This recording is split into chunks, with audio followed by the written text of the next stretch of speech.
So today we're going to be taking our equation solving skills one step further by integrating the distributive property. So it's basically just one extra step, but you guys will be fine. Okay, so today's worksheet, there's really not all that much room on the paper that I think that I gave you, so I'm going to ask that you do it on a separate piece of paper unless you really can fit it on there. I really don't think you can, fully showing all the work. Okay, so let's get started with 18.3. So what I did for you guys was I wrote out steps again, just to try to give you some structure here. When you have an equation that has the distributive property in it, this is basically the way we're going to follow. More or less, we're just adding an extra step each time we're doing a new type of equation here. But the first step is going to still always be to draw your line to separate the sides of the equation. Once you've done that, you're going to check each side one at a time and see if anything has to be distributed. The goal is to fully simplify each side of the equation before you try to start solving. So after you check to see if something needs to be distributed, your next step is going to be to see if there's any like terms to combine. And if there is, you take care of that first before solving. Once both sides are fully simplified, then you can proceed as usual. So let's apply our steps here. First one is to draw the line. So here we go. I have 3 times x minus 5 plus 1 is equal to 2 plus x. So step 2, we're going to check on both sides one at a time to see if there's anything that needs to be distributed. So obviously when I see a number outside of parentheses, that means it's time to distribute. So I'm going to take care of that right away. I'm going to distribute this 3. 3 times x is 3x. Rewrite the minus sign. 3 times 5 is 15. And I'm going to just bring down anything else. So that's plus 1 is equal to 2 plus x. When I check on this side, there's nothing to be distributed. Step 3, now we're going to check to see if there's any like terms to combine on one side at a time. So just looking at this side, is there any like terms to combine? There is, because I have this negative 15 plus 1. So I'm going to do 3x, and then negative 15 plus 1 is going to give me negative 14. So this is equal to 2 plus x. Now on the other side, there's no like terms to combine. So both sides are fully simplified, separately of course. And now I'm going to be able to just go ahead and solve as usual, following the steps from the other day. So I'm going to bring my variable over first by subtracting. 3x minus x is going to give me 2x minus 14 is equal to 2. And I'm going to bring the constant over to the right by adding. That's the opposite of subtracting 14. I'm left with 2x is equal to 16. And to finally solve, I'm going to divide both sides by 2. So x is equal to 8. And I can, of course, go back in and check that. Okay, so let's try part B. Okay, guys, I just switched to pencil. Okay, so first step, we have here 5 minus 7k is equal to negative 4 times k plus 1 minus 3. First steps first, we're going to draw our line. Now I'm going to look at each side of the equation one at a time and see what I need to do to simplify. On this side, I don't have to distribute. I check on this side and I see this negative 4 here outside the parentheses that has got to go. So I'm going to distribute this negative 4. I'm going to do negative 4 times k, which is negative 4k. Rewrite the plus sign. Negative 4 times 1 is negative 4. And bring down this negative 3. Okay, and I'm going to rewrite the other side of my equation as well. Okay, next step was to check both sides and see if, separately of course, if I can combine any like terms. On this side, there's no like terms to combine. On this side, I have some like terms. I have that negative 4 minus 3. So I do want to take care of that. Negative 4 minus 3. So I'm going to go ahead and rewrite this first. 5 minus 7k is equal to My negative 4k stays, and now this is negative 4 minus 3, which is going to be plus negative 7, and you can just get rid of that plus sign if you don't like to keep it there. You can just be minus 7. Okay, so now check on both sides. This is fully simplified, no like terms. This is fully simplified, no like terms. So now it's time to bring variables to the left. So I'm going to take this negative 4k and I'm going to add it so that I can move it to the other side. Remember, we're always lining it up with its like term. Okay, bring down that 5. Negative 7k plus 4k is going to give me negative 3k. That's equal to, this is gone now, and this is equal to negative 7. Don't forget that negative in front of it. Almost done. Now we bring any constants over to the right. So this is a positive 5. So to get rid of that, I'm going to subtract 5, remembering that this negative here has nothing to do with the 5. It's attached to the 3. Okay, so what I do to one side, I do to the other side. I'm left with this negative 3k is equal to negative 7 minus 5, same signs, I didn't keep, negative 12. Finally, I'm going to divide both sides by negative 3 to get my final answer, which is k is equal to positive 4. And again, you can check that. Okay, guys? It's extremely important. I keep saying it, but it's so important to write out all of these steps, all of this work, okay? Please, guys, make sure you're writing it all out. Okay, let's start. Let's go to the next problem. This is the your turn.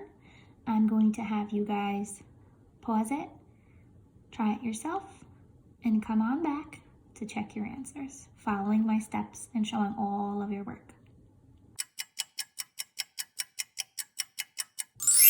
Okay, guys, here's the solutions. Your first answer should be y equals negative 1, and the second should be x equals 6.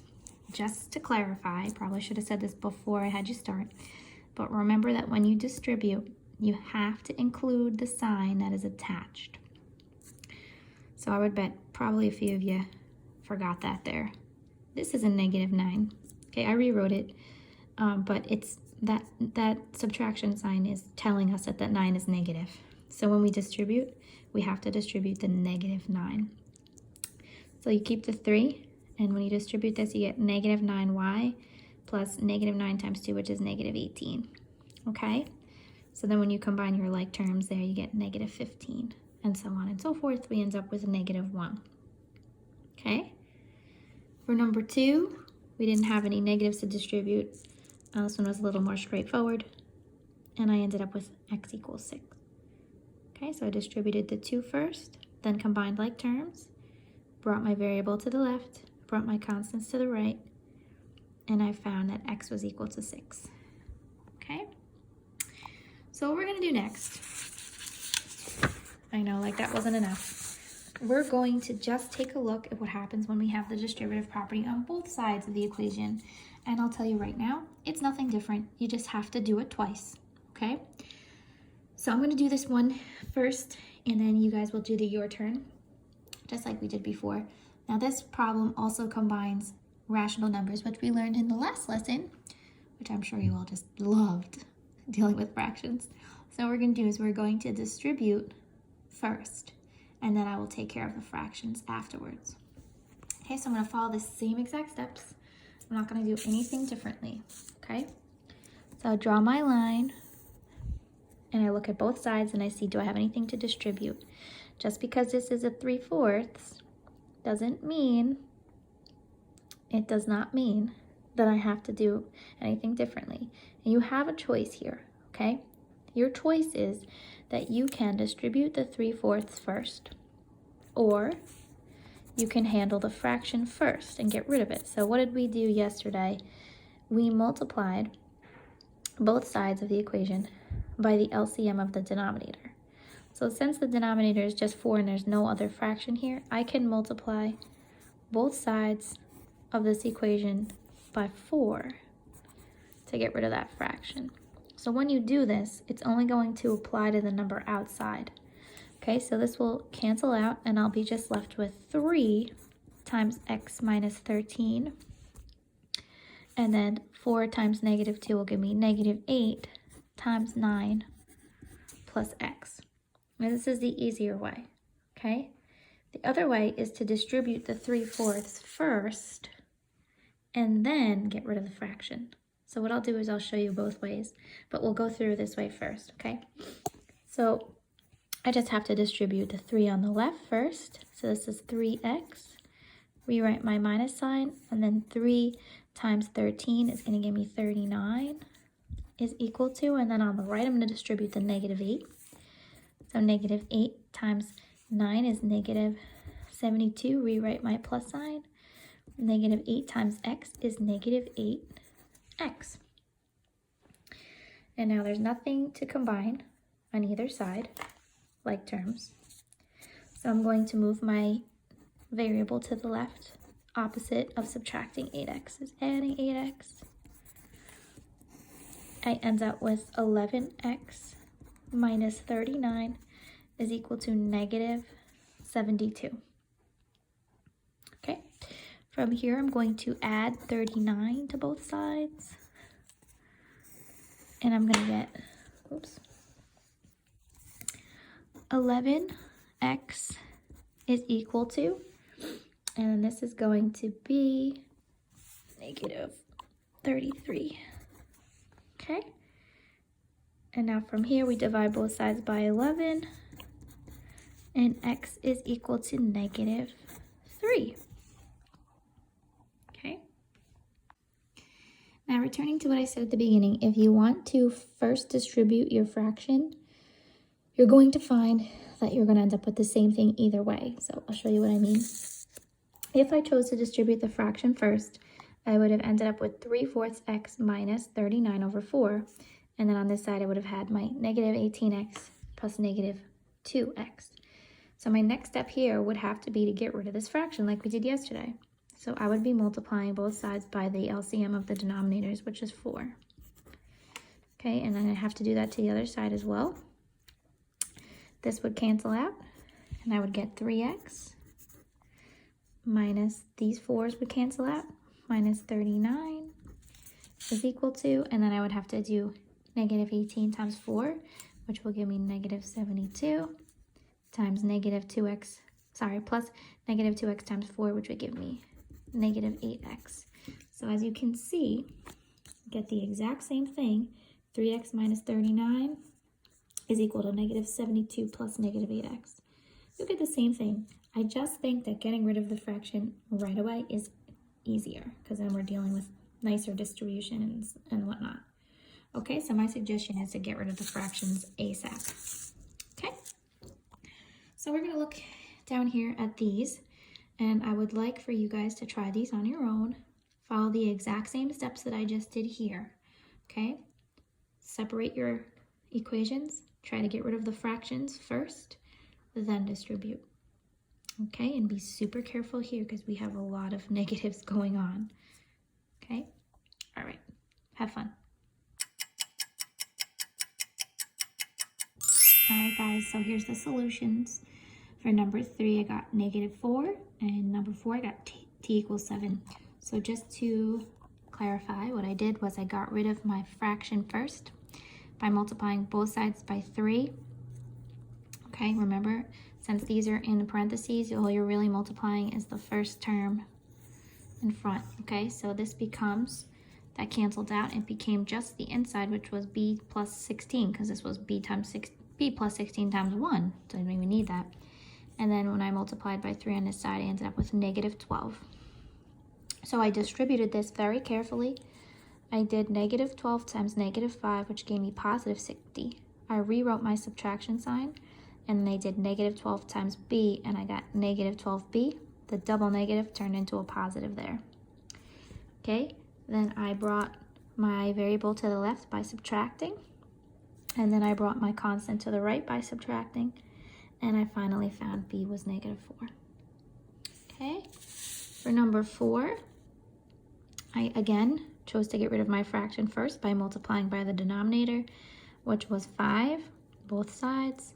This canceled out and gave me just my 3 out there, and this gave me negative 15 outside. So looking at each side separately, I distributed first. And distributed here, again, I ended up with a double negative, so be careful. Negative 15 times 2 is negative 30. I always rewrite my sign there to help me. Negative 15 times t is negative 15t. I had a double negative, which turned into a positive there. Then I brought my variable to the left, brought my constant to the right, and I ended up with t equals 7. Okay guys, so I know that these equations have been really complicated, but this is the exact reason why since the beginning of us learning about equations, I've been telling you to please follow my steps, do everything. It's all detailed. We show all of the steps. We show all of the work. We cross things out. We do everything the way that I show you in class so that we can stay organized and really understand each step and see why we're doing this, okay? Nothing off to the side. This has to be the way it is, guys, in order for this to work out successfully, okay? My algebra people, I know that you're enjoying this, so have fun.